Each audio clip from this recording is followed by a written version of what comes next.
Bonjour à tous. Bonsoir. Hein? Ou bien, vous êtes fatigué? C'est la radio, non? Est-ce que la radio s'éteint? Nico, bon, tu fais trop les lives, mais écoutez, c'est comme la télévision. Hein? Il y a toujours beaucoup à dire parce que les gens ont des questions légitimes, il faut y répondre. Je vais un peu essayer d'expliquer ici, à mon niveau, à mon échelle, hein, de manière simple, ce qu'est la prophétie et les différents types de prophéties qui existent. Donc c'est important. Pour ceux qui sont intéressés par ce sujet, n'hésitez pas. Mais, ouais, non? C'est important de comprendre parce que j'ai vu ma sœur, la Ninoise, qui a posé une bonne question. Ouais, hein? Bon. Quel est le but de la prophétie? La prophétie, normalement, hein, c'est simplement le fait que Dieu s'adresse à quelqu'un. Ce n'est pas forcément de la voyance ou des prédictions à venir. C'est simplement Dieu qui parle à son peuple au travers d'un canal, d'un homme, ou bien de la nature ou d'une vision. Voilà à quoi ça sert. Dieu parle à son peuple. Et Dieu est notre Père, au sens propre du terme. Il nous a créés, nous sommes ses enfants, même si on peut considérer qu'on est ses petits arrière-enfants, il nous voit comme ses enfants. Donc Dieu a une relation avec nous de père et d'enfant. Maintenant, nous sommes tous nés dans la rébellion, dans la désobéissance, et il arrive que Dieu nous parle pour nous mettre en garde des chemins et des choix que nous faisons, des conséquences de nos actions, dans le but ultime, je répète, dans le but ultime que nous puissions nous rectifier. Donc, quand une prophétie est donnée, il faut comprendre exactement le contexte dans lequel elle est donnée et le but qui est derrière la prophétie. Les prophéties qui ont pour but de rectifier, de corriger, de prévenir. Et si la personne se rectifie, se corrige, ce que Dieu avait prévu de faire s'éloigne de la personne. Et tout à l'heure, je donnerai des exemples dans la Bible. Et il y a des prophéties qui sont non négociables. C'est-à-dire que c'est simplement le futur que Dieu a proclamé au ciel et qui va s'accomplir sur terre. Même là encore, il arrive que Dieu proclame des choses et que Dieu souvent décide de changer si les gens se rectifient encore. Donc, avec Dieu, il y a des choses qui sont négociables, d'autres ne sont pas négociables. Et dans cette vidéo, je donnerai des exemples simples. Hein. Voilà. Bon, rappelez-vous du cas de la ville de Ninive et du prophète Jonas. À cause des péchés de Ninive, Dieu a envoyé Jonas prêcher à Ninive le message en leur disant que Ninive va être détruite par Dieu à cause d'abominations, à cause du péché. Bon, on connaît l'histoire. Jonas, voyant que la ville était mauvaise, n'a pas voulu apporter le message de repentance à la ville. Il a fui et Dieu l'a ramené à la ville pour qu'il puisse dire aux habitants de Ninive que si vous ne voulez pas vous repentir, cette ville sera détruite. Donc vous avez le choix. Soit vous continuez dans votre mal, soit vous vous repentez, et ce que Dieu a prévu de faire, Dieu se retire de cela. Et lorsque Jonas a prophétisé ainsi, il a mis les gens devant le fait accompli, en leur disant exactement ce que Dieu disait. Les habitants de Ninive se sont repentis et Dieu n'a plus détruit la ville. Ouais, hein? Souvent, Dieu envoie des gens parler, et ceux qui doivent écouter bouchent les oreilles, une fois, deux fois, trois fois. Au bout de la quatrième fois, bon, Dieu en a marre et puis il décrète. Et à ce moment-là, ce n'est plus négociable, c'est la captivité et c'est la destruction. Un peu comme quand il parlait aux enfants d'Israël, nos ancêtres les Bantous, lorsqu'il leur reprochait leur idolâtrie, leur occultisme, ils n'ont pas voulu comprendre, il envoyait plusieurs prophètes leur parler, changer. Certains prophètes ont été égorgés, d'autres ont été capturés. À un moment donné, Dieu a dit, bon, ça suffit. Comme un père. Quand ton père te parle, il te dit arrête.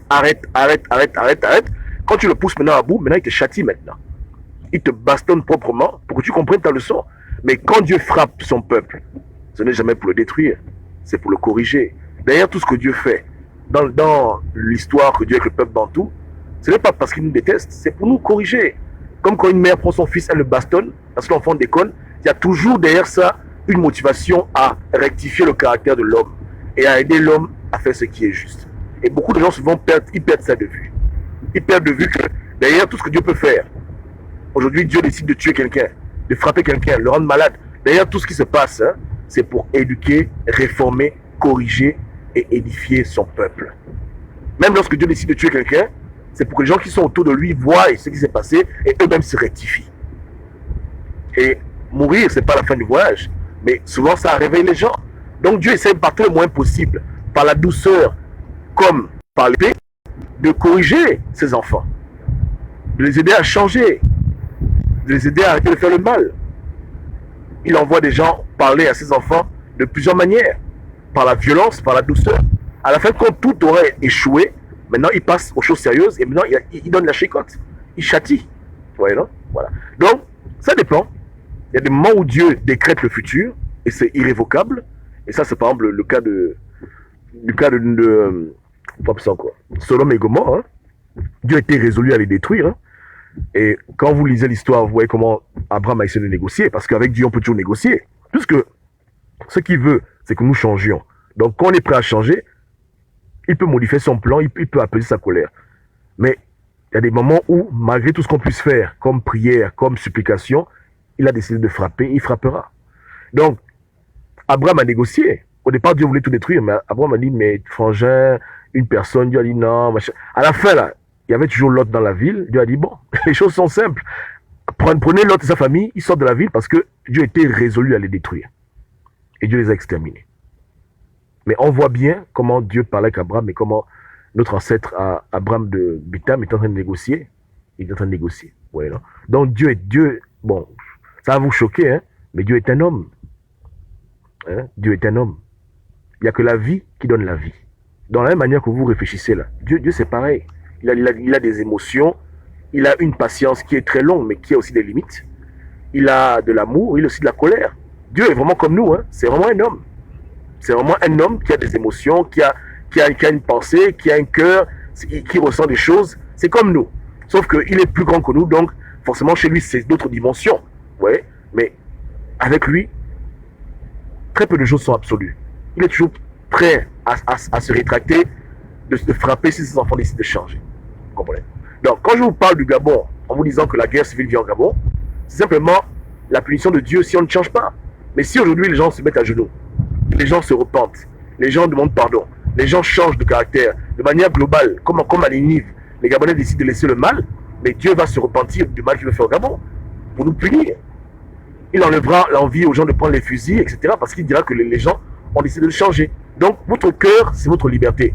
Mais Dieu veut que vous puissiez tourner votre cœur vers lui. Et c'est facile. On n'est pas d'aller à l'église, on dit simplement d'arrêter de faire du mal. Ceux qui ont les projets de vouloir prendre les enfants pour les kidnapper, les crimes rituels, qu'ils arrêtent. Ceux qui ont les projets de vouloir violer les gens, qu'ils arrêtent. Ceux qui veulent voler de l'argent aux Gabonais, qu'ils arrêtent. Tous les gens qui ont les projets néfastes dans leur cœur, d'orgueil, d'égocentrisme, de mal, hein, de vampires mauvais, tout ce qui est négatif, que les gens s'en détournent. Pour que Dieu, hein, nous protège et que ce qui doit se passer au Gabon ne se passe plus. Voilà à quoi sert la prophétie. La prophétie, c'est pas la voyance. Ouais, c'est pas la voyance. De temps en temps, oui, effectivement, tu peux voir le futur sur 100 ans, 200 ans, comme dans le livre de notre frère Jean de Tibanga. Effectivement, c'est absolu, ça va forcément se passer comme ça, mais à un moment où Dieu donne aux gens le champ libre de pouvoir eux-mêmes contribuer à un futur meilleur pour eux. Il leur donne le choix. Il leur donne la possibilité. Et rien n'est figé, c'est selon leur choix, leur décision que les choses vont se passer.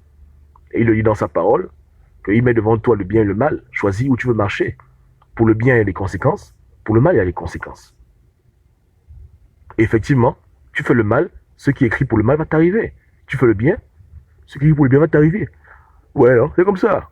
Hein? Donc, c'est une revue, hein, une analyse totale, un rapport. C'est comme quand tu fais un rapport, tu dis, bon, voilà tout ce qui se passe, et puis tu fais tes conclusions à la fin. Conclusion, change, sinon tu meurs. Conclusion, rectifie-toi, sinon Dieu frappe. Conclusion, tu es sur le bon chemin, continue comme ça. C'est un moment où, quand Dieu te parle, Dieu, il te situe où tu te trouves dans ta vie par rapport à lui et par rapport aux autres. Sur l'instant présent. Maintenant, il peut te faire des révélations pour t'encourager à faire ce qui est bien. Mais il te fait comprendre que ton futur dépend beaucoup de ton présent et des décisions que tu prends. Et de ce qui se passe maintenant. Vous voyez? Chez les voyants, on vous parle du futur, mais chez Dieu, on vous parle de vous-même, vos propres choix. Qu'est-ce que tu veux faire? Quel chemin tu prends? Et les conséquences de ton chemin absolu. C'est-à-dire que si Dieu te dit que si tu manges le pain au beurre, tu vas mourir, tu vois, effectivement, tu manges le foutu pain au beurre, tu vas vraiment mourir pour le vrai. Tu ne peux pas manger puis tu survis, c'est pas la blague. Si tu pêches, tu meurs. Lui, au moins, il est clair, il te dit clairement que voici. Donc choisis. Puisqu'il te respecte et puisqu'il t'aime, il t'a donné ce qu'on appelle le libre arbitre. Et tu es vraiment libre de choisir. Mais fais le bon choix. Et souvent, il te châtie parce qu'il veut que tu fasses le bon choix. Mais il n'a pas des envies de tuer les gens, machin, punir. Non. Il veut que le pécheur se repente. Il veut que celui qui fait le mal arrête de faire le mal. Et que celui qui fasse le bien fasse du bien toujours. Ouais, non? Voilà. Donc, il faut comprendre ces choses-là. Hein? Il y a beaucoup de types de prophéties, mais quand Dieu s'adresse à une population, dans les débuts, hein, c'est une population qui est ignorante de ses voies, c'est d'abord pour leur donner l'occasion de se rectifier. Dieu estime que beaucoup de gens dans ce pays ne connaissent pas Dieu. Les gens vivent comme si c'est le diable qui est le roi, ils font n'importe quoi. Pour eux, il n'y a pas de conséquences à leur action. Dieu leur dit, attention, tout ce que tu fais comme mal, tu vas récolter maintenant. Et voici l'occasion pour toi de faire demi-tour et d'arrêter de faire le mal. Sinon, la destruction est au bout du chemin. Première fois. Deuxième fois, même chose. Et maintenant, quand on arrive à la troisième fois maintenant, c'est maintenant le jugement maintenant. Les prophètes viennent, ils vous disent, écoutez, demain, le pays brûle. Il n'y a plus rien à faire, il n'y a plus rien à dire, il n'y a plus de prière, c'est terminé, le temps est terminé. Les gens qui sont innocents, Dieu les met de côté, et le reste, ils vont tous brûler. Terminé. Un peu comme à la fin des temps. Ouais, non? Donc, il faut comprendre ça. C'est une dynamique. Donc, il faut être à l'écoute de la parole de Dieu. Aujourd'hui, Dieu vous demande au Gabon d'arrêter le mal. Il demande aux leaders de se repentir. Il demande aux gens qui sont en charge des réseaux de crimes rituels d'arrêter leurs conneries. Il demande aux gens qui sont en charge des réseaux de pédérastie d'arrêter le mal. Les tchisa, arrêtez, repentez-vous. Repentez-vous pendant qu'il est temps. Vous avez l'occasion de changer, vous comprenez? Le destin n'est pas encore écrit fermement, c'est flexible. Faites ce qui est juste, évitez vous-même la colère. Évitez l'hécatombe. Donc votre avenir entre vos mains. Demain, quand le pays va brûler, vous ne direz pas que non, c'est à cause de Dieu, c'est à cause de vous-même. Que les voisins soient charitables, que les gens veillent les uns sur les autres. Oui, non? Voilà.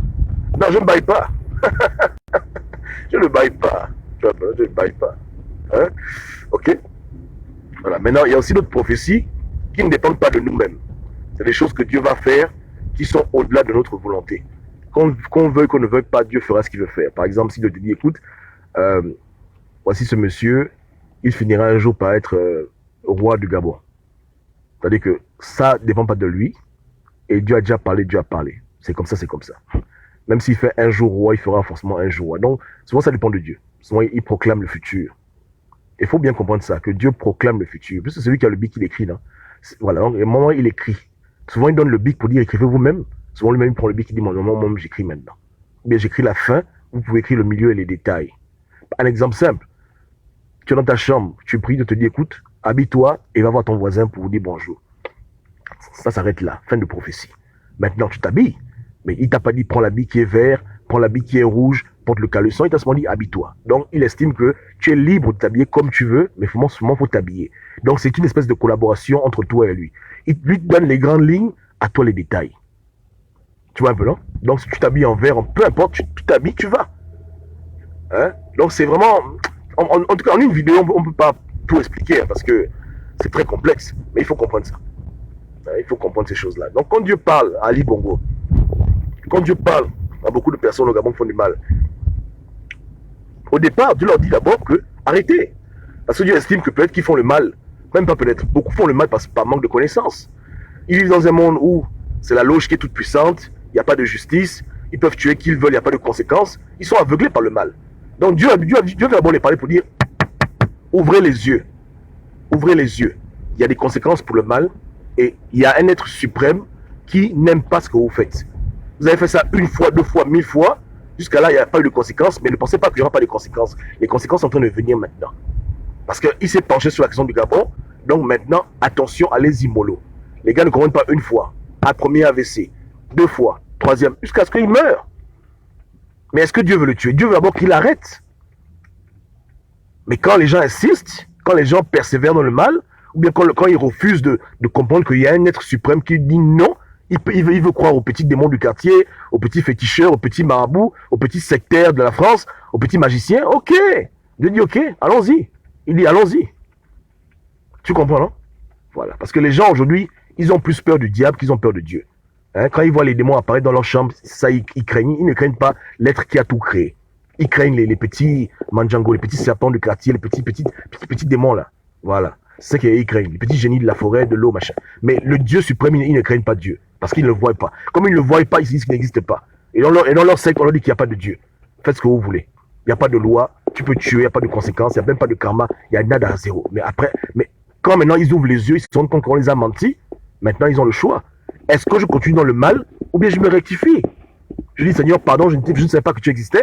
Maintenant, je vois que tu existes, je me repens. Mais souvent, ils sont très têtus. Premier AVC, il n'y a rien. Deuxième, oh, peut-être c'est le hasard. Troisième, oh, mais quatrième, il est mort. D'autres observent, d'autres regardent. Jusqu'à ce qu'il y ait une prise de conscience collective et les gars comprennent que bon, là maintenant, c'est sérieux. La loge ne va pas nous protéger. La rose ne va pas nous protéger. Nos petits médicaments ne vont pas nous protéger. Nos petits papiers ne vont pas nous protéger. Là, maintenant, on a affaire à une puissance qui nous dépasse. Et que les choses se passent qu'on ne maîtrise pas, qu'on ne calcule pas. Là, maintenant, il y a un problème. Effectivement, il y a vraiment quelque chose qui est au plus fort que nous et qui nous demande d'arrêter de faire ce qu'on est en train de faire. Sinon, il y aura des conséquences. Voilà où Dieu les amène. C'est la pédagogie. Vous voyez le way, non? Voilà. Donc, le Seigneur est là pour tourner les cœurs vers lui et pour que le méchant se repente. Mais si le méchant joue au con, il sera détruit. Ouais, non? Il n'y a pas de problème. Hein? Il va récolter. Il ne faut même pas vous inquiéter pour ça. Maintenant, pourquoi ce phénomène ne se passe pas tout le temps? Et là encore, je vous fais une révélation. C'est parce que malheureusement, pour nous, hein, ou bien heureusement, Dieu a refusé d'être omniprésent tout le temps. Ça peut vous étonner, mais c'est vrai. Je répète, hein, Dieu a décidé de ne pas être omniprésent. Donc c'est quand tu l'invoques qu'il vient. Ça paraît fou, hein, mais c'est la vérité.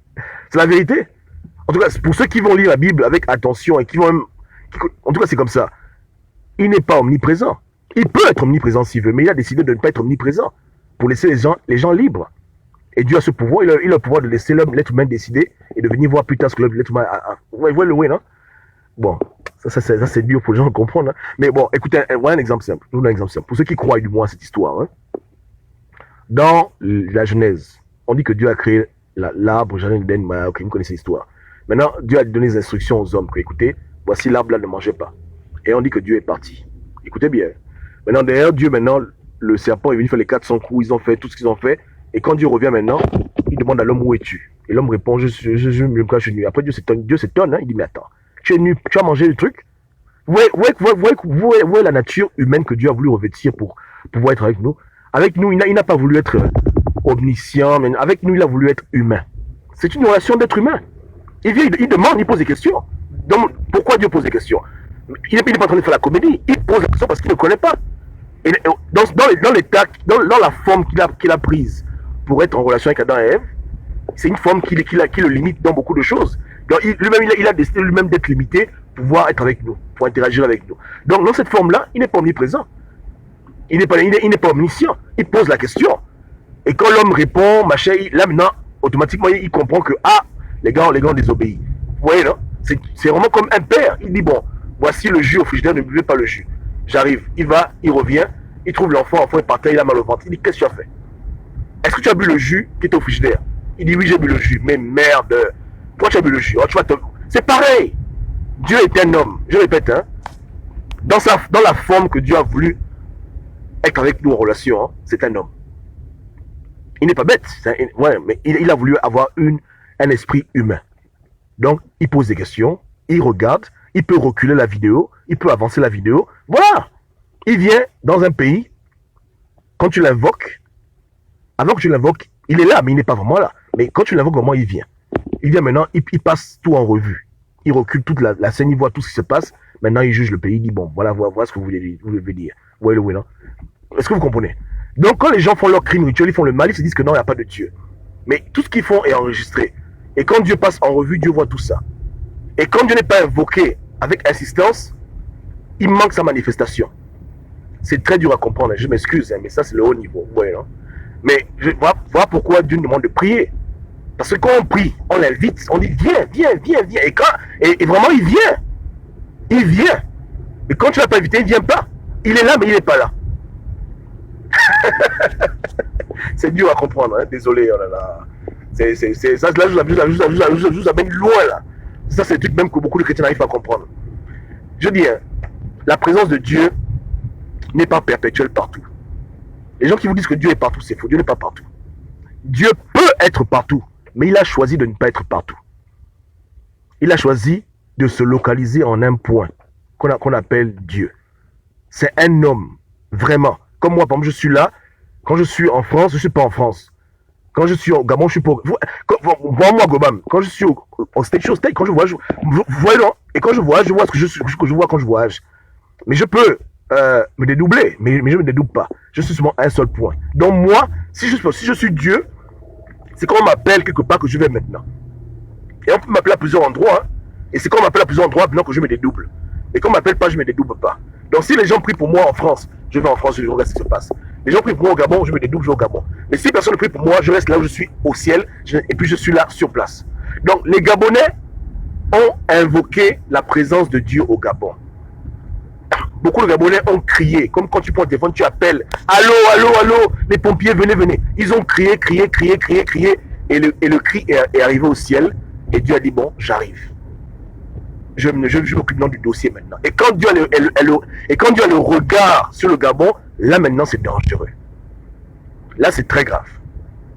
Vous comprenez, hein? Voilà. Donc sa manifestation se passe quand on l'invoque, quand on l'appelle et quand il vient. Il vient. Maintenant, il peut venir une partie de lui. Bon, comment je peux vous expliquer ça? Il peut venir merde, c'est difficile à expliquer. Bon, en tout cas, plus tu l'appelles, plus sa présence vient. C'est comme la lumière. Plus tu appelles, plus tu pries, plus sa présence ne fait qu'augmenter, augmenter, augmenter dans l'endroit où tu l'as invoqué. Et plus sa présence augmente, plus il y a des miracles qui se passent, plus il y a sa manifestation qui explose. Voilà pourquoi il n'y a pas de miracles partout. Il y a seulement des miracles où les gens demandent qu'il y ait des miracles. Vous comprenez? Si les gens ne prient pas, il n'y aura rien. Donc, plus tu pries dans un endroit précis, tu dis Seigneur, viens ici, viens ici, viens ici, plus il vient, plus sa lumière vient, elle grandit, elle grandit, elle grandit, elle grandit, jusqu'à ce que maintenant, elle commence à devenir manifestée. Les gens commencent à voir les anges avec leurs yeux. Ils commencent à voir maintenant des choses bizarres. Ils voient des phénomènes étranges parce qu'on ne fait que demander. Ça tire. Et quand Dieu descend, il est là maintenant. Donc, par exemple, hier, tu as pris un enfant, tu l'as égorgé le cou, il n'y avait pas de problème. Mais si tu fais ça dans un endroit où Dieu est manifesté, dès que tu vas vouloir prendre le couteau, il te tue à la seconde. Parce qu'il est là maintenant. Ces anges sont là, lui-même il est descendu, il est sur place. Donc, il n'y a plus de désordre. On l'a tellement invoqué qu'il est venu maintenant, en personne. Et quand il est en personne, tu ne peux plus faire le mal. Parce que dès que tu fais le mal, il te voit là, direct, les yeux dans les yeux maintenant. Il est penché sur ton cas. Tout en étant toujours ailleurs. Là où aussi les gens l'ont appelé. Vous comprenez, hein? Okay. Voilà, merci pour avoir résumé ça comme ça. Donc, au Gabon, les Gabonais, le problème du PDG, le problème des francs-maçons, le problème des occultistes, de tous ces gens-là, c'est que les Gabonais ont trop prié. Beaucoup de Gabonais qui ont perdu leur enfant, beaucoup de Gabonais qui ont souffert, ils ont dit Seigneur, viens nous aider. Qu'on n'en peut plus, là, c'est plus bon dans ce pays-là. Libère-nous. Ça n'a rien à voir avec les idiots aussi que dans 50 ans de dictature, c'est des bêtises, tout ça. La vérité, c'est que les gens ont prié. Les gens ont tiré, ils ont pleuré, et finalement, leur requête est arrivée au ciel, et Dieu a dit ok. Donc, il a déjà dépêché sur le terrain des anges, et plus les Gabonais prient, plus lui-même va descendre. Et quand il descend, échec et mat. Plus il se manifeste au Gabon, plus les gens ne pourront plus jouer au con. C'est comme si on est en train de... C'est un monde parallèle, le monde de Dieu. C'est un monde parallèle. Donc, plus tu pries, plus le monde là descend dans le vrai monde. Ça se transpose au vrai monde. Vous voyez? Et comme c'est un monde d'ordre, un monde de justice, la justice qui est au ciel descend sur terre. Est-ce que vous comprenez? Voilà pourquoi quand on prie, on dit que ta volonté soit faite sur la terre comme elle est déjà au ciel. Donc, quand tu pries, la dimension parallèle là descend maintenant. Elle se rapproche du vrai monde. Et quand elle se mélange avec le vrai monde maintenant, ce qui est applicable dans leur monde devient maintenant réalité chez nous. Un monde où le méchant est puni à la seconde. Un monde où l'iniquité n'a pas de place. Un monde où les gens ne peuvent pas s'amuser. C'est ça vient, ça descend. Vous comprenez là? Voilà. Et ça peut devenir même physique. Si les gens sont vraiment sérieux dans la prière. Vous comprenez le way, non? Voilà pourquoi le combat spirituel, c'est réclamer que ce que nous on appelle chez nous enfants Ngon descendent sur terre.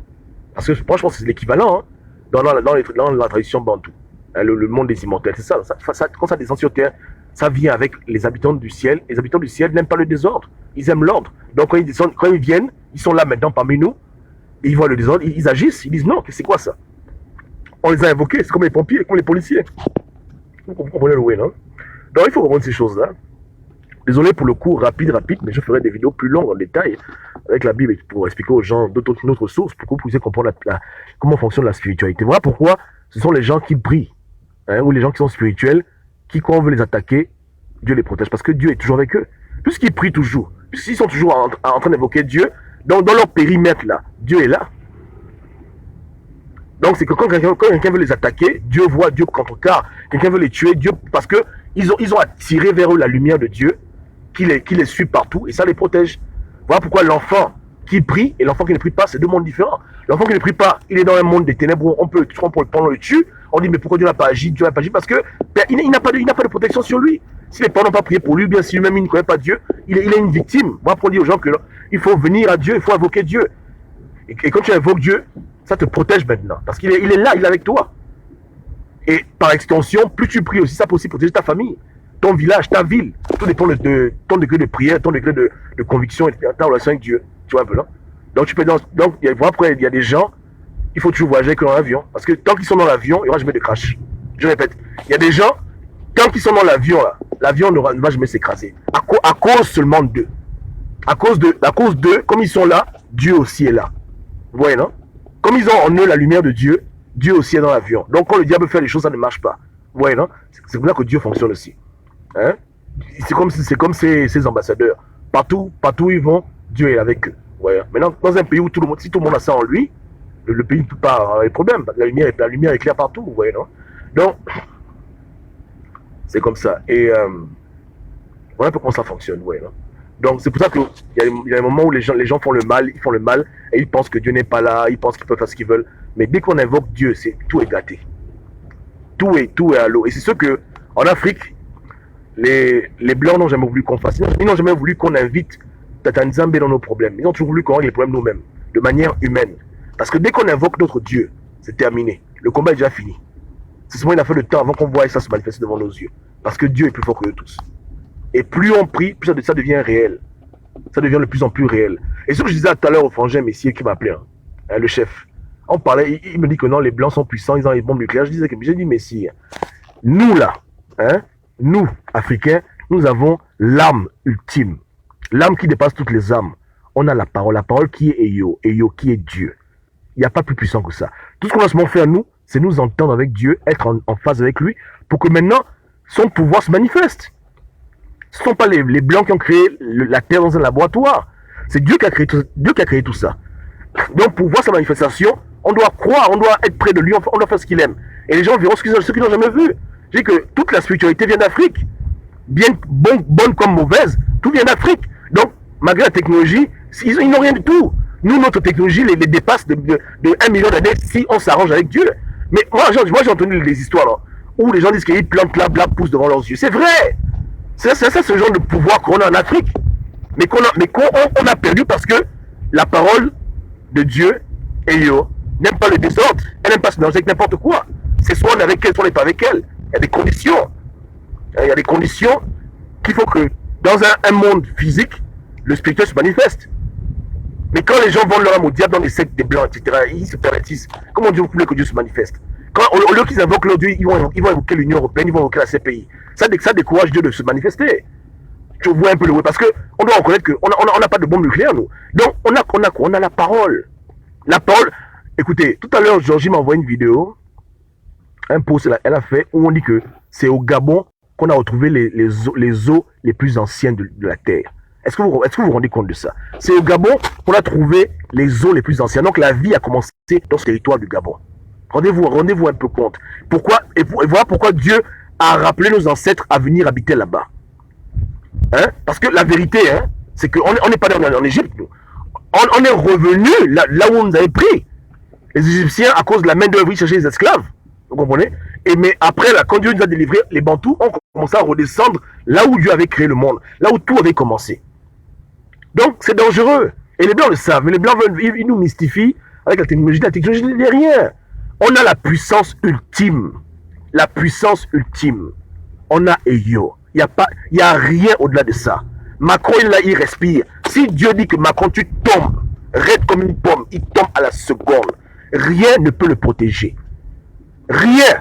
Il n'y a pas une loge, il n'y a pas un magicien, il n'y a pas un boulot. Personne. À la seconde, il tombe. C'est le pouvoir que Dieu a donné aux Noirs. C'est le pouvoir des Yo, le pouvoir des Bantous. Un pouvoir dangereux. Voilà pourquoi ils se sont empressés de prendre vite nos reliques et de tuer tous les gens qui avaient un peu ça en eux. hein, de pervertir nos cultes avec leurs conneries pour nous empêcher de pouvoir être à la source de la puissance. Parce qu'ils savent que contre ça, ils ne peuvent rien faire. L'avion se bloque en l'air. Maintenant, c'est le pouvoir ultime. Ce que tu dis se réalise. On appelle ça le pouvoir ultime. N'importe quoi tu dis, ça se réalise. L'avion vient, tu dis l'avion là disparaît, l'avion effectivement disparaît. Ils envoient une bombe atomique, la bombe là se bloque en l'air, la bombe se bloque en l'air, ou bien elle repart là. Les possibilités sont illimitées. Le pouvoir de nos ancêtres, le pouvoir que Dieu a donné aux Noirs, mais que les Noirs ont perdu à cause de leur sorcellerie, à cause de leurs bêtises. Vous voyez le way, non? Donc, on n'a pas de problème. Hein? On n'a pas de problème. Vous comprenez, hein? Je vous dis que le monde là a été créé par l'être suprême. C'est pas les Blancs qui ont créé le monde dans un laboratoire. C'est Dieu qui a créé le monde. Nizami qui a créé le monde. Donc il est là pour ceux qui croient en lui. Et plus on croit en lui, plus on fait ce qu'il veut qu'on fasse, plus il va se manifester de plus en plus tangiblement. De plus en plus tangiblement. Personne n'est intouchable. Les Blancs, ils savent qu'ils font les malins. Ils ne font pas les malins avec Dieu. Eux-mêmes, ils connaissent leurs limites. Hein. Et ils savent ça bien. Hein. Ils savent que le peuple est très dangereux. Que leur Dieu ne le blague pas. Ils savent ça. Donc ils font tout pour nous éloigner de Dieu. Tout pour nous éloigner des dieux. Tout, ils font tout pour nous distraire. Tout pour nous distraire parce qu'ils savent que si on arrive là-bas, c'est game over. Échec et mat. Je dis bien échec et mat. Vous comprenez le way, non? C'est comme ça. Si on arrive à toucher les cordes vocales de Dieu, c'est terminé. Le combat est terminé. Vous comprenez le way, non? Mais c'est une puissance qui est très difficile à saisir parce que Dieu sait que les gens peuvent faire mauvais usage. Et voilà comment on a perdu avec le fil du temps parce que les gens avaient tellement peur. Ouais, même le vrai nom de Dieu, on n'aime pas le prononcer. C'est vrai, hein? Je vous dis que les Juifs là ont volé nos cultures. Ils nous ont pillé. Je vous dis que le vrai nom de Dieu, on ne peut même pas le prononcer. Il est tellement grave. Il est tellement dangereux. Il y a des choses terribles chez nous. Terribles. Donc, les colons savent ces choses-là. Et eux-mêmes, ils savent. On dit bien qu'il n'y a pas une arme forgée contre nous qui peut prospérer. Et quand on dit une arme, c'est toutes les armes. Hein. C'est les fusils, c'est les fronts, c'est les balles. Je dis bien, il n'y a pas une arme forgée contre le peuple bantou qui peut prospérer quand le peuple bantou est en phase avec son Dieu. Et par extension, ses anges, c'est-à-dire ses ancêtres. Parce que c'est ça en fait. Hein. Je vous donne le code des révélations. Les anges, ce sont des hommes qui ont été trouvés, qui ont été trouvés juste et qui sont près de Dieu et qui œuvrent dans son royaume. On n'en est même pas loin. Hein. Voilà pourquoi les hommes ressemblent aux hommes. C'est pour ça. Hein. Donc, on a beaucoup d'ancêtres qui sont des anges. Les gens appellent ça des saints, c'est pas des saints, ce sont des anges, tout simplement. Ouais, non? Bon, donc, quand on est en phase avec nos ancêtres, avec notre Dieu, qui peut bouder avec nous? Qui? Mais le problème, c'est que, comme je disais, hein, cette puissance-là a beaucoup d'interdits. Beaucoup d'interdits. Le pouvoir est tellement colossal que pour le toucher là, il faut vraiment être pur. Il y a trop de choses autour. Parce que c'est la puissance ultime. Mais on vit dans une culture où on nous demande de faire tout ce que Dieu n'aime pas. Et dans notre vidéo, je vous dirai toutes les choses qui nous rendent faibles spirituellement.